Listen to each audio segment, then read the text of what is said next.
मैं प्रदीप विश्वकर्मा, बेहतर संवाद में आप सभी का स्वागत है। इस वक्त हम मौजूद हैं दुर्ग ग्रामीण विधानसभा अंतर्गत ग्राम मोहलई में। मोहलई में हम क्यों आए हैं इस बारे में अपने दर्शकों को बताएंगे। उससे पहले हम कुछ बताना चाहते हैं, इसकी शुरुआत कैसे हुई और किस प्रकार से इसकी कार्य योजना बनी। इन तमाम बातों की चर्चा करने के लिए हम दुर्ग विधानसभा अंतर्गत ग्राम मोहलई में हैं और हम आपको दिखाएंगे महिलाएँ खड़ी हुई हैं। तो उन महिलाओं से जानेंगे कि आखिर इस बर्तन बैंक बनाने की जो उद्देश्य था, किस प्रकार का उद्देश्य था और कैसे इसकी प्रेरणा मिली है। जैसे गांव में कोई भी कार्यक्रम होता था तो पत्तल यूज़ करते थे, डिस्पोजल यूज़ करते थे, उससे गंदगी फैलती थी, है ना, स्वच्छता नहीं हो पाता था।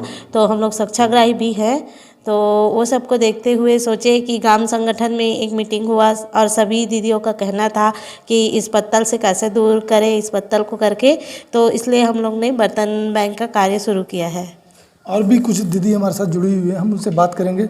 सब जो बर्तन बैंक की स्थापना आप लोगों के द्वारा की गई है, शुरुआत कैसे हुई और इसके पीछे की क्या कहानी, ये बताइए हमारे दर्शकों को। अच्छा, हम लोग सबसे पहले 15 अगस्त में आर.डी. साहू सर था, वो बताए कि ऐसा करो आप लोग 15 अगस्त में आयोजन में आप लोग खुरमी ठेठरी का मतलब खुरमी ठेठरी व्यंजन बनाने का कार्य किए और उसमें हम लोग वहाँ पर दिए पुलिस लाइन में। और उसके बाद फिर बर्तन खरीदो, हम लोग को वही प्रेरणा दिए हैं सर ने। तो बर्तन जब आपने खरीदा तो उसके बाद ये जो बैंक की कार्य योजना है वो कैसे बनी?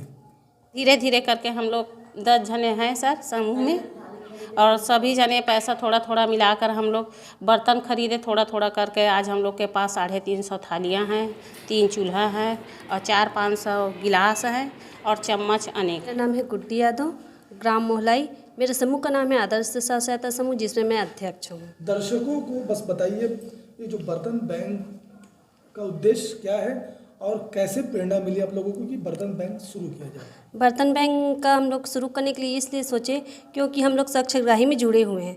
स्वच्छाग्राही में जुड़े हैं तो हम लोग को कहीं कहीं साफ़ सफाई करने के लिए जाना पड़ता है, जैसे कि नाली वगैरह है। जैसे मेरे यहाँ आज कार्यक्रम हुआ है तो हम लोग दोना पत्तल का इस्तेमाल कर रहे हैं, तो कई लोग अपना डस्टबिन में डालते हैं और कई लोग कहीं भी इधर उधर फेंक देते हैं।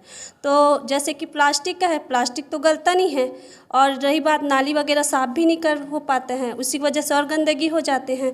तो हम लोग वही सोचकर कि अगर हम बर्तन खरीदेंगे और कम दाम में अगर किसी गरीब के यहाँ देंगे तो गंदगी भी नहीं होगा और वो गरीब के यहाँ फ़ायदा भी होगा। कुछ वही मान लीजिए जैसे कोई ग्रामीण है, अगर उनको बर्तन लेने की आवश्यकता पड़ी तो उसकी प्रक्रिया क्या होगी?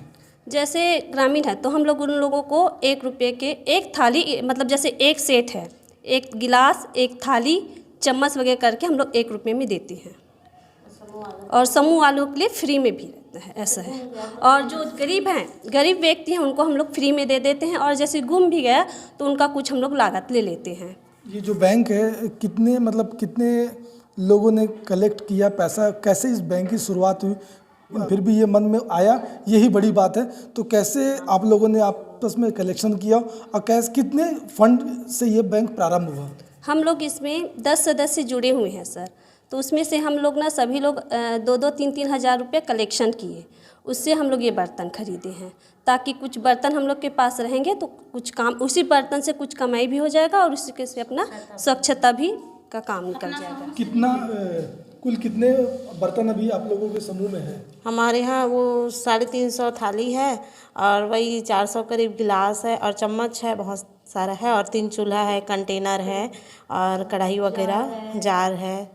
तो आगे की क्या रणनीति, जैसे बैंक तो प्रारंभ हो गया, अब कैसे इसको और आगे बढ़ाना है आप लोग, कैसे क्या सोच रहे हैं इसके बारे में? और इसके बारे में सोच रहे हैं कि जैसे अभी तो हम लोग 10 लोग मिल कर के शुरू किए थे, धीरे धीरे जैसे गांव में अब प्रचार होते जा रहा है, सबको पता चलते जा रहा है, तो और लोग जुड़ने के लिए तैयार है। गांव के युवा लोग भी हमारे साथ जुड़ने के लिए तैयार हैं, तो सबको लेकर के इसको और बृहद रूप में कर सकते हैं। अभी गाँव तक सीमित है, आगे बाहर भी दे सकते हैं इसको, कुछ कार्यक्रम है वहाँ, ऐसा सोच है हम लोग का भी। तो अभी वर्तमान में सरकार से आप लोगों की कुछ मदद मिला है आप लोग, या सरकार के पास अपनी कुछ बातें रखना चाहते हैं तो बताइए। सर के हमको कम से कम कुछ अनुदान राशि हमारे मतलब आगे बढ़ने के लिए हमको दिए। ठीक है, तो ये देखिए ग्रुप की महिलाएं हैं जो कहीं ना कहीं पर्यावरण के लिए भी जागरूक हैं और सोच रहे हैं कि प्लास्टिक से नुकसान है और प्लास्टिक मुक्त करने का इनका उद्देश्य है कि समाप्त किया जाए। महिलाओं ने काफ़ी अच्छा प्रयास किया है और हम यही उम्मीद करते हैं शासन प्रशासन से इनकी बढ़ चढ़ कर के मदद करे ताकि ये आत्मनिर्भर बन सके और अपने परिवार को भी अच्छे से भरण पोषण कर सके और परिवार के साथ साथ समाज का भी भला कर सके। ग्राम मोहलई से प्रदीप विश्वकर्मा की रिपोर्ट।